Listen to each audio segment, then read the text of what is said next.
आज हम लोग क्लास 11th केमिस्ट्री में कार्बनिक रसायन के बारे में पढ़ेंगे। इससे पहले हम लोग इनऑर्गेनिक केमिस्ट्री के बारे में पढ़ते थे। आज से हम लोग ऑर्गेनिक केमिस्ट्री या कार्बनिक रसायन के बारे में पढ़ना स्टार्ट करते हैं। सबसे पहले समझते हैं कि यहाँ पे जो हमारे पास लिखा है कार्बनिक यौगिक, ये क्या होता है। कोई भी यौगिक हो, यदि उसमें कार्बन उपस्थित है तो हम उसको हमेशा कार्बनिक यौगिक कहेंगे। यदि उसमें कार्बन उपस्थित नहीं है तो वो कार्बन यौगिक नहीं होगा। आखिर इसका वर्गीकरण क्यों किया जाता है, ये हमारा समझना जरूरी है कि हमारे पास जो भी कार्बन यौगिक होते हैं या कार्बनिक यौगिक होते हैं उनका वर्गीकरण करना क्यों आवश्यक है।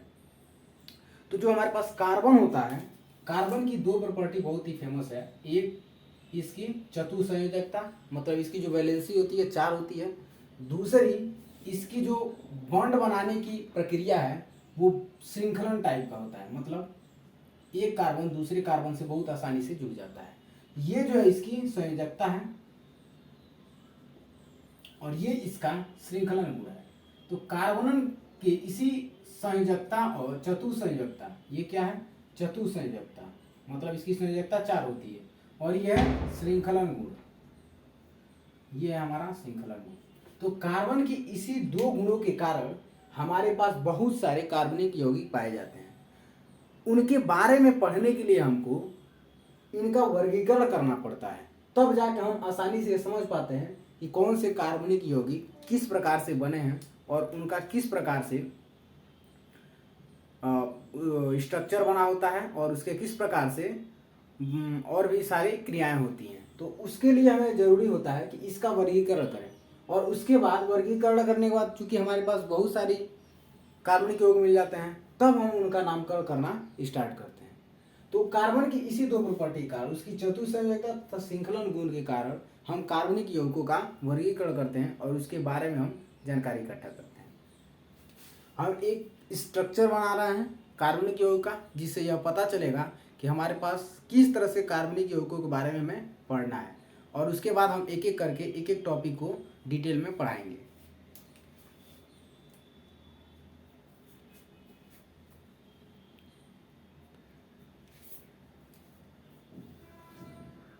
यहाँ पे है हमारा सबसे पहले कार्बनिक यौगिक।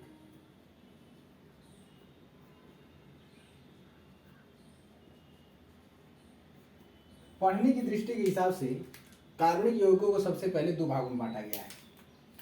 एक है खुला अंतराल और दूसरा है बंद अंतराल। इसको बोलते हैं खुला अंतराल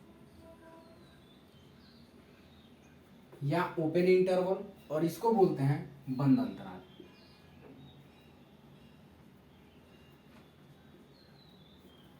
इसको हम लोग एलिफैटिक भी कहते हैं। ये जो खुला अंतराल होता है ये क्या है, ये कार्बन की वर्गीकरण है। मतलब हमारे पास जो कार्बनिक यौगिक होते हैं या तो खुले अंतराल में होंगे या बंद अंतराल में होंगे। खुले अंतराल से मतलब जैसे मान लीजिए ये एक कार्बन है, ये एक कार्बन है, ये एक कार्बन है, इसका अंतिम सिरा कहीं एक दूसरे से जुड़ा नहीं है, ये खुला अंतराल होगा। बंद अंतराल क्या है, ये कार्बन है, ये कार्बन है, ये कार्बन है, ये देखिए तीनों एक दूसरे से जुड़े हुए हैं, तो इसको हम कहेंगे बंद अंतराल। तो हम इस खुले अंतराल में पढ़ेंगे कि यदि हमारे पास इस प्रकार के अगर यौगिक पाए जाते हैं जिनमें उनके जो बंद होते हैं उसके अंतिम जो कार्बन होते हैं वो एक दूसरे से स्वतंत्र होते हैं, तो उसको हम किस तरह से उसका नामकरण या वर्गीकरण करेंगे। और इसमें पढ़ेंगे हम लोग बंद अंतराल में कि अगर हमारे पास जो कार्बन होते हैं वो एक दूसरे से उसके अंतिम सिरे जुड़े होते हैं तब उनका वर्गीकरण कैसे किया जाता है और उनका नामकरण कैसे किया जाता है। ठीक, इसको और आसान बनाने के लिए इसको और भी आगे 2 भागों में बांटा गया है। एक है हाइड्रोकार्बन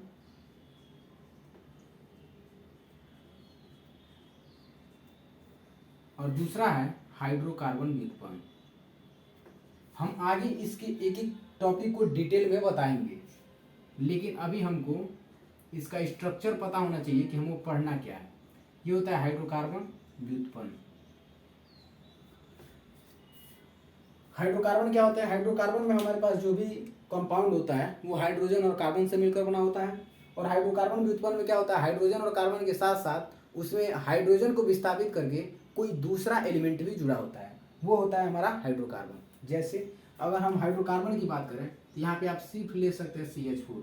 CH4 में यहाँ पे देख रहे हैं तो ये कार्बन है, हाइड्रोजन है, ये सिर्फ दो ही अवयवों से मिलकर बना है या दो परमाणुओं से मिलकर बना है।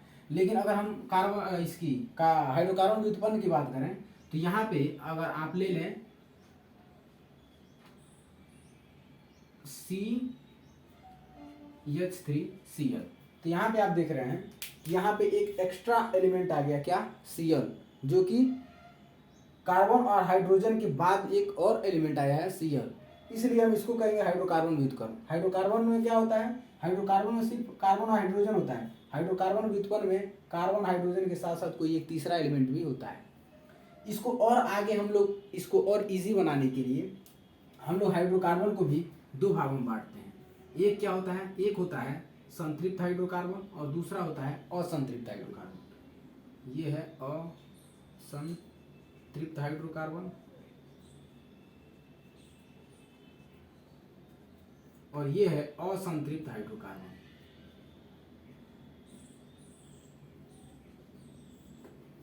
ये हमारा ये संतृप्त हाइड्रोकार्बन है, संतृप्त हाइड्रोकार्बन, ये असंतृप्त हाइड्रोकार्बन है। इसी प्रकार से इसमें अगर बंध अंतराल की बात करें तो हमारे पास बंध अंतराल मतलब जो हमारे पास क्लोज कार्बन होते हैं जिनके अंतिम सिरे एक दूसरे से जुड़े होते हैं। इसमें हमारा सबसे पहला है समचक्री, दूसरा है विषमचक्री।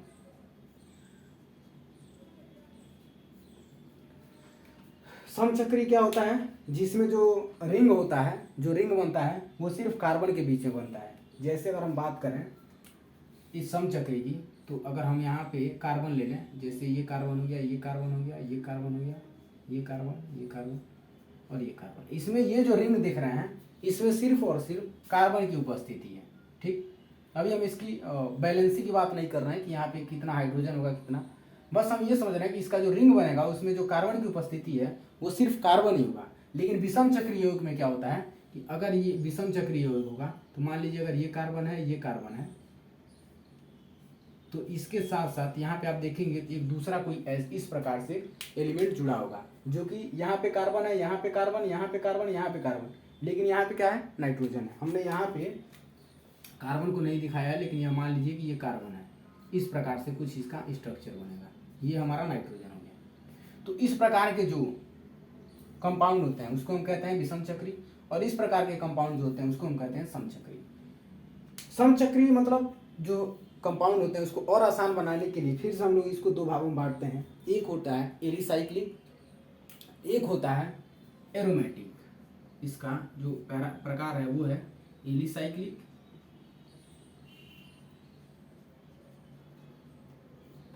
एलिसाइक्लिक कंपाउंड, और दूसरा जो होता है वो होता है एरोमेटिक। फिर से इसको और आगे आसान बनाने के लिए हम लोग एरोमेटिक को भी दो भागों में बांटते हैं। इसमें एक होता है बेंजीनॉइड और दूसरा होता है नॉन बेंजीनॉइड। एक होता है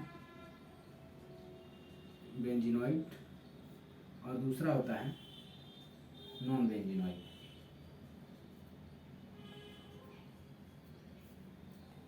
ये हमारे पास पूरा कार्बनिक यौगिक का स्ट्रक्चर है जिसको हमें पढ़ना है। तो हम इधर से स्टार्ट करते हैं। सबसे पहले खुला अंतराल समझेंगे, उसके बाद हाइड्रोकार्बन, हाइड्रोकार्बन व्युत्पन्न, उसके बाद संतृप्त हाइड्रोकार्बन और संतृप्त हाइड्रोकार्बन यहाँ समझेंगे। उसके बाद हम इस भाग को समझेंगे। तो हम स्टार्ट करते हैं खुला अंतराल से।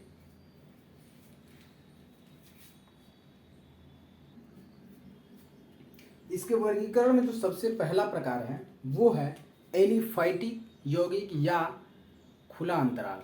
तो अब हम इसको समझते हैं। इसमें सबसे पहला है एलिफैटिक यौगिक, या इसी को हम कहते हैं खुला अंतराल, या इसी को हम कहते हैं विपरीत यौगिक।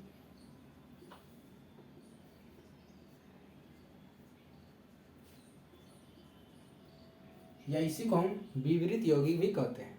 आप कोई भी नाम याद रख सकते हैं। एलिफैटिक यौगिक जो होता है वो एलिफर नाम के ग्रीक शब्द से बना हुआ था। प्रारंभ में जो भी हमारे पास कार्बनिक यौगिक होता था, यदि वह वसा से प्राप्त होता था तो उसको हम कहते थे ये जो है एलिफैटिक यौगिक है। लेकिन कुछ कंपाउंड्स ऐसे मिले जो कि वसा से प्राप्त तो नहीं थे लेकिन फिर वो एलिफैटिक थे।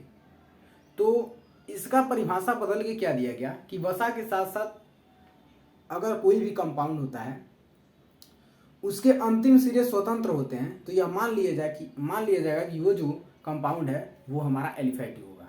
जैसे अगर हम कार्बन की बात करें, यहाँ पे देख रहे हैं ये जो कार्बन है, इनके जो ये अंतिम सिरे हैं, मतलब ये वाला कार्बन और ये वाला कार्बन, ये एक दूसरे से अटैच नहीं है।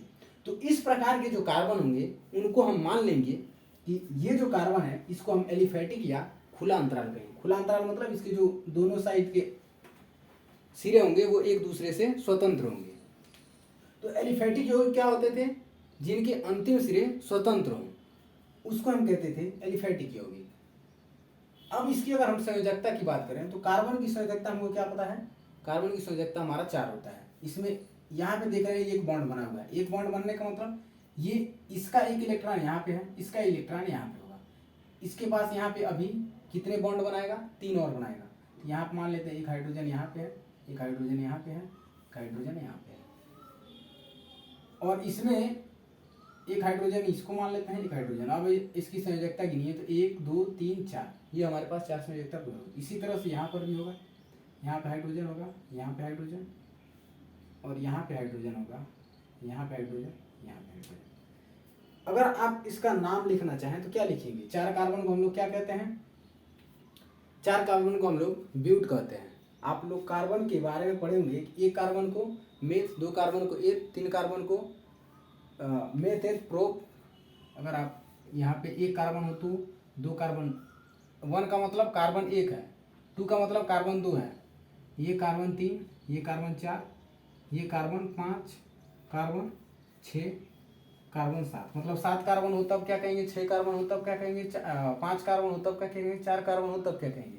तो इसको कहते हैं हम मेथ, इसको कहेंगे एथ, इसको कहेंगे प्रोप, इसको कहेंगे ब्यूट, इसको कहेंगे पेंट। इसी तरह से इसका आगे नामकरण होता है। जब हम इसके बारे में, हम नामकरण के बारे में बताएंगे तो वहाँ पे हम आपको इस चीज़ को डिटेल में बताएंगे। लेकिन हमारा यहाँ पे 4 कार्बन था, इसलिए हम इसको कहेंगे मेथ एथ प्रोप ब्यूट। तो ये हो जाएगा ब्यूट। लेकिन सिंगल बॉन्ड है तो अगर सिंगल बॉन्ड होता है उसको हम कहते हैं एन, ये हो जाएगा ब्यूटेन। लेकिन ये कैसा है? एन ब्यूटेन, ये नॉर्मल ब्यूटेन है। हमारा मकसद है इसमें एलिफैटिक यौगिक को पहचानना। हम इसके अभी नामकरण पे भी नहीं जा रहे हैं और इसके बॉन्डिंग पे भी नहीं जा रहे हैं। हमें ये देखना है कि इसके जो अंतिम सिरे हैं, ये वाला कार्बन ये वाले कार्बन से अटैच नहीं होगा। तो इस प्रकार के जो हमारे पास कंपाउंड होंगे जिसका नाम एन ब्यूटेन है, ये कंपाउंड एलिफैटिक यौगिक कहलाएगा या खुला अंतराल का कंपाउंड कहलाएगा। ठीक। दूसरी इसकी अगर हम एग्जाम्पल लें, जैसे हम बात करते हैं इस प्रकार के, अगर हमारे पास कुछ कंपाउंड हो जिसमें शाखाएं निकली हों, इसको हम शाखा कहते हैं। जैसे मान लीजिए ये इस वाले कार्बन से ये वाला कार्बन अटैच है तो इसको हम शाखा कहते हैं। इसमें कोई शाखा उपस्थित नहीं थी, ये शाखा नहीं होगा क्योंकि ये इसकी संयोजकता है जो इसको बैलेंस कर रहा है। हाइड्रोजन क्या है? इसका एक संयोजक परमाणु होता है। लेकिन यहाँ पे एक कार्बन दूसरे कार्बन के साथ अटैच है, मतलब ये शाखा बना रहा है। तो आप ये कह सकते हैं कि एलिफैटिक यौगिक जो होता है वो शाखित भी हो सकता है, मतलब इस तरह से भी हो सकता है, और शाखित भी हो सकता है। लेकिन जो उसके अंतिम सिरे होंगे वो कभी भी एक दूसरे से अटैच नहीं होंगे। तो इस प्रकार के जो कंपाउंड होते हैं उसको हम कहते हैं एलिफैटिक यौगिक या खुला अंतराल का यौगिक। अब हम इसकी जो 2 प्रकार और हमने बताया था कि इसको हाइड्रोकार्बन और हाइड्रोकार्बन व्युत्पन्न क्या होता है, उसको अब हम समझ लेते हैं। यहाँ पे हम लिख रहे हैं हाइड्रोकार्बन,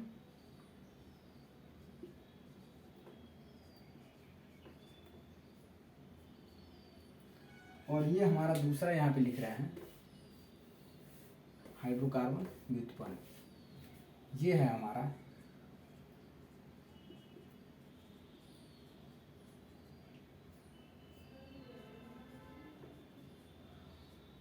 हाइड्रोकार्बन व्युत्पन्न। हाइड्रोकार्बन किसे कहते हैं? हाइड्रोकार्बन हमेशा उस कंपाउंड को कहा जाएगा जिसमें हाइड्रोजन और कार्बन के सिवा कोई दूसरा एलिमेंट उपस्थित न हो। जो हाइड्रोकार्बन यौगिक होता है वो हमेशा हाइड्रोजन और कार्बन से मिलकर बना होता है। ये जो हमारे पास हाइड्रोकार्बन यौगिक होते हैं, ये क्या है, यौगिक है, ये भी यौगिक है। तो हाइड्रोकार्बन यौगिक में हमेशा जो यौगिक होता है या कंपाउंड जो होगा वो हमेशा कार्बन और हाइड्रोजन से मिलकर बना होगा। जैसे हम बात कर लेते हैं CH4 की, तो CH4 में आप देख रहे हैं कि एक C के साथ हमारे पास 4 हाइड्रोजन जुड़े हुए हैं। क्यों 4 हाइड्रोजन? क्योंकि इसकी संयोजकता 4 होती है। इसी तरह से आप अगर बात करें C2H6 की, तो वो कैसे बनेगा? ये बनेगा एक कार्बन 2 कार्बन, इसके साथ एक, यहाँ पे देख रहे हैं 3 हाइड्रोजन हो गया, इसका भी 3 हाइड्रोजन, इसकी वैलेंसी पूरा हो गई। तो ये होता है CH4 C2H6। इसी तरह से आप ले सकते हैं और भी क्या, C2H2। C2H2 कैसे? C2H4 होगा, C2H2 नहीं, C2H2 4 होगा, एक कार्बन ये, एक कार्बन ये। लेकिन अगर आप ध्यान से देखें तो इसमें अगर 4 कार्बन है तो इसका मतलब 4 हाइड्रोजन है, इसका मतलब एक हाइड्रोजन इसके साथ होगा, एक हाइड्रोजन इसके साथ होगा, एक हाइड्रोजन इसके साथ होगा, एक हाइड्रोजन इसके साथ होगा। लेकिन अभी भी इसकी वैलेंसी कम है, 1 2 3 कार्बन की 3 वैलेंसी है, तब इसके बीच में डबल बॉन्ड होता है, ये डबल बॉन्ड आता है। फिर भी आप देख रहे हैं कि इसके बीच में डबल बॉन्ड सिंगल बॉन्ड होने के बाद भी इसमें जो अवयवों की उपस्थिति है वो सिर्फ कार्बन और हाइड्रोजन की है। तो इस प्रकार के जो यौगिक होंगे जिनमें सिर्फ और सिर्फ हाइड्रोजन या कार्बन उपस्थित होगा उसको हम कहते हैं हाइड्रोकार्बन यौगिक। हाइड्रोकार्बन व्युत्पन्न में क्या होता है, इसमें जो आप देख रहे हैं ये हमारे पास जो एग्जाम्पल है हाइड्रोजन और कार्बन में, इसमें एक हाइड्रोजन या 2 हाइड्रोजन को विस्थापित करके, मतलब हाइड्रोजन को विस्थापित करके उसमें कोई दूसरा एलिमेंट जुड़ जाता है तो उसको हम कहते हैं हाइड्रोकार्बन व्युत्पन्न। कैसे? यहाँ पे हम एक एग्जाम्पल लेते हैं CH4। CH4 में आप देख रहे हैं यहाँ पे सिर्फ कार्बन और हाइड्रोजन है, तो ये किसका यौगिक होगा? हाइड्रोकार्बन का। अगर आप इसको हाइड्रोकार्बन व्युत्पन्न बनाना चाहते हैं, व्युत्पन्न मतलब डिराइव किया हुआ, तो आप इसको कैसे ड्राइव कर सकते हैं? आप इसको ड्राइव कर सकते हैं कि यहाँ पे जो CH4 है इसमें आप सिर्फ 3 कार्बन कार्बन के साथ 3 हाइड्रोजन लगाएं और उसके साथ एक कोई दूसरा एटम जोड़ दें, जैसे Cl। आप यहाँ पे Br भी जोड़ सकते हैं या और भी सारे एलिमेंट्स जोड़ सकते हैं, ठीक। तो तब आप क्या कंपाउंड बनाएंगे? तब आप बनाएंगे C के साथ 3 हाइड्रोजन की हो जाएगा CH3 और एक Cl, ये हो जाएगा हमारा हाइड्रोकार्बन व्युत्पन्न। यहाँ पे देखा आपने मेथेन, एथेन, ये मेथेन हो गया, एथिलीन हो गया, ये भी जो हमारे पास यौगिक थे ये हाइड्रोकार्बन के थे जिसमें सिर्फ कार्बन और हाइड्रोजन। बेसिकली हमें फोकस किस बात पे करना है कि हाइड्रोकार्बन किसे कहते हैं और हाइड्रोकार्बन व्युत्पन्न किसे कहते हैं। ये आगे हम इसको एक एक चीज़ को डिटेल में और भी बताते चाहिए, लेकिन हमारा जो पर्पस ये है जानना कि हाइड्रोकार्बन किसे कहते हैं और हाइड्रोकार्बन व्युत्पन्न किसे कहते हैं। जहाँ सिर्फ कार्बन हाइड्रोजन हो हाइड्रोकार्बन होता है, जहाँ पे कार्बन हाइड्रोजन के साथ साथ कोई दूसरा एलिमेंट हो उसको हम हाइड्रोकार्बन व्युत्पन्न होते हैं। वहाँ पे फिर हमने आपको बताया था हाइड्रोकार्बन जो होता है वो 2 प्रकार का होता है, एक संतृप्त हाइड्रोकार्बन होता है, एक असंतृप्त हाइड्रोकार्बन होता है। अब हम उसको समझ लेते हैं।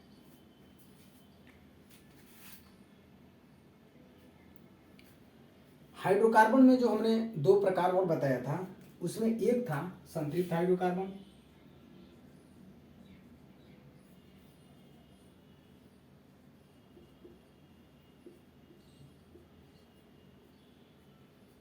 और दूसरा था असंतृप्त हाइड्रोकार्बन।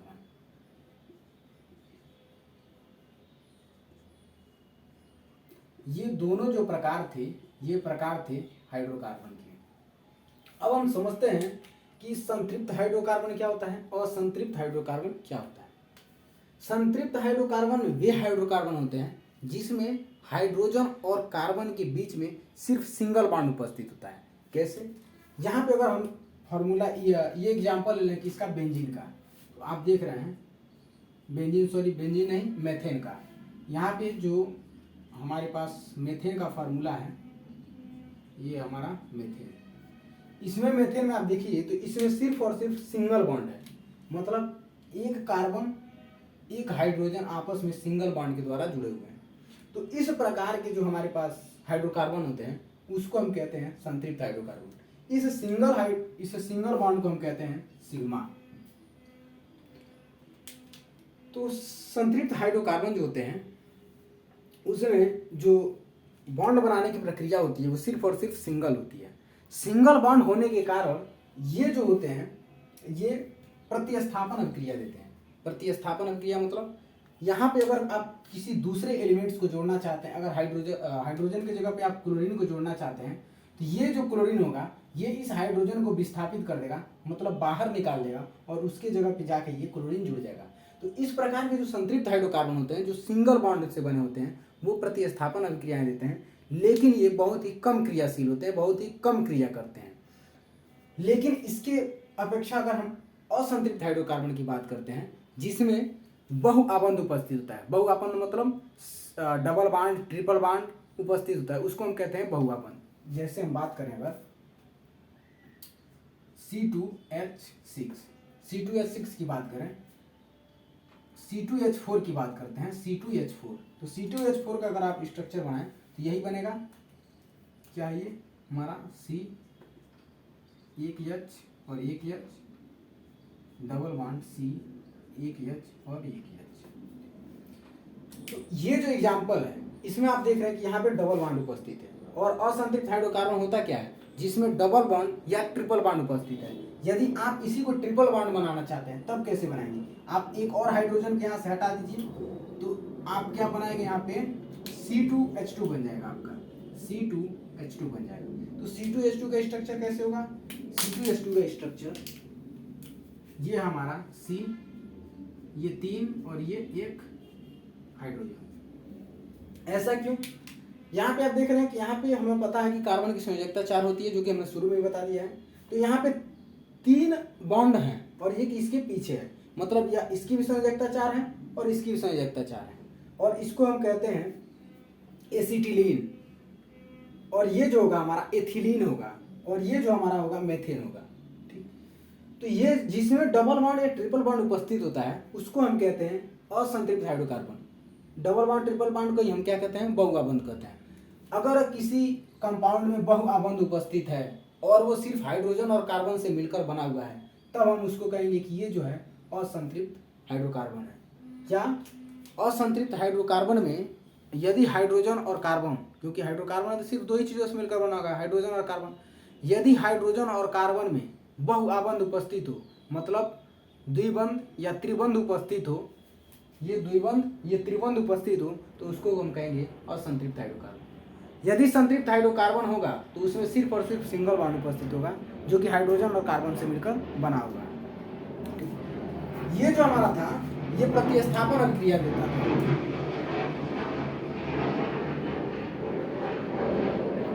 ये प्रतिस्थापन अभिक्रिया देता था,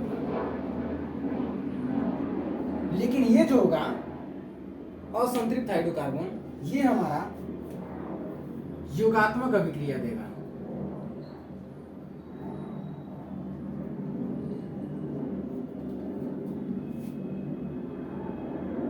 ये हमारा योगात्मक अभिक्रिया होगा।